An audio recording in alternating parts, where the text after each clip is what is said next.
Marahay na hapon, ako si Jonathan Maestrado. Nadadahugman ang TV Patrol Bicol sa MOR 93.5 Naga asin MOR 93.9 Legazpi. Eksaktong 2 taon makaliisan madugong bakbakan sa pagultanan kan Sagip Kalikasan Task Force kan gobyerno probinsyal asin mga minero sa barangay Gata, Caramuan, Camarines Sur. Mailyas pa man liwat ang hustisya sa 4 na minero na nagadantigdi. Nagbalik ang ABS-CBN News sa Islang Barangay asin ipinangapudan kan paryente kan mga biktima na padanayon ang hustisya. Nagpapatrol, Miles Melia. Sukay sa ibang isla sa Caramuan, Camarines Sur, bihirang dayuhon ni mga turista ang Isla Lahoy sa Barangay Gata. Alagad naging bantog ang lugar kan Marso 22, 2014 sa tahaw kan Tulinong na banggi. Ang tao di kang panahon na itong bangging nagpurutukan, dahil naking may nagkadarapa, may nagdiresmayo, may nagtatarago kung sa insain, kami nagkakaramang. 4 na minero ang nagadan kaidto mantang nagkakarakan pamanggihan. Sa rodumanan mismo nguhod asin solterong tugang ni Marites na si Salim Vertuz. Makahirak na maray. Sinunoy nagadan, nagbulos pa sa nguso niyang maluto. Dahil si Salim sa payo, kaso dahil siguro sakap buo siya. Rekwerdo nin may pagmakulog asin responsableng aki ang winalat ni Salim kay Nanay Florita.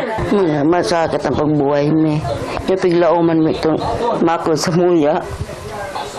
Yang maghanap buhay sa muya. Yan ang sakitan kaming marin na pagbuhay mi. Sa nakatugdok pang cottage kung sa dinadilaan mga biktima, ang Sarong Cruz na may ngaran kan 4 na minero.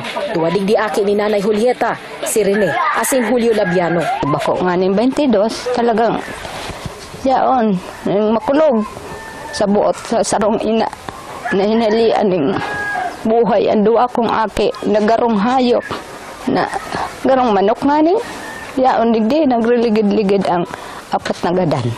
Kinasuhan na nin murder ang 2 sa mga sospek, si Serviliano Espares asin Joel Briso alias Bay, na pareho da ang miyembro kan Sagip Kalikasan Task Force kan Kapitolyo. Interes sa minang ginto ang pagtubod ni Marites na motibo kan krimen. Ang kalikasan po talaga ang tigtuktukan mi sa inda. Parang ko pagkakarabugnaan. Pag pinahali kaninda na day ka humali, tututukan kanin badel. Urula po ang sa imong mga rinlabar na po bagang kinabod. Hanggang ngunyan, 2 ng taon, mayo pa pong hustisya. Dahil magkaipuhan ang kwarta, ang gusto ko sana sabihin, hustisya. Sa nangyaring masaker digdi Marso 22 taon 2014 nin Banggi, nagpuon ang kalbaryo. Bakusanakan mga pamilya kan ginadan na 4 na minero, kundi kan enterong tagagata Caramuan na nawa raning kabuhayan. Ipinagbawal na ang pagmina sa lugar kan Mines and Geosciences Bureau. Pagtanom asin pagsisira ang pagbuhay digdingunyan. Alagad an ibadaa, binayaan na sana ang isla. Ang param niya matrabaho siya, pero di ko alam kung saan, basta dahil na kaming kontak.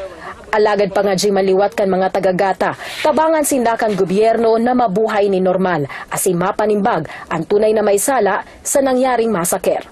Miles Melia, ABS-CBN News, Gata, Caramuan, Camarines Sur.